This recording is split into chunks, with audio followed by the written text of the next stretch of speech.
ইমামের অনুপস্থিতিতে ইমাম সাহেব আর একজনকে নিযুক্ত করে গেছে, তার কেরাত শুদ্ধ না, তার প্রতি মানুষও কি সন্তুষ্ট না।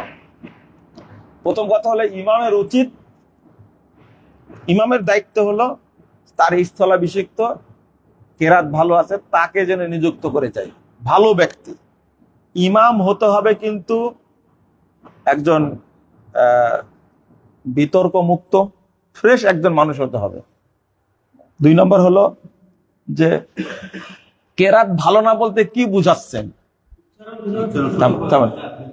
যেমন যেমন আমি বলি শুদ্ধ বলতে কেমন, যদি ইমাম এমন ভাবে তেলাওয়াত করে অক্ষর পরিবর্তন হয়ে যাচ্ছে, তাতে অর্থ পরিবর্তন হয়ে যাবে, তাক দিয়ে সালাত পড়ানো যাবে না। জি, লাহানে জলি এবং লাহানে খাফি মানে 2টা নিয়ম আছে। তো যদি বড় ভুলটা যদি হয়ে যায় যে শব্দ পরিবর্তন হয়ে যায়, অর্থ চেঞ্জ হয়ে যাচ্ছে, তাহলে তার পিছনে সালাত পড়া ঠিক হবে না। ভালো ইমাম নিযুক্ত করবেন আশা করি।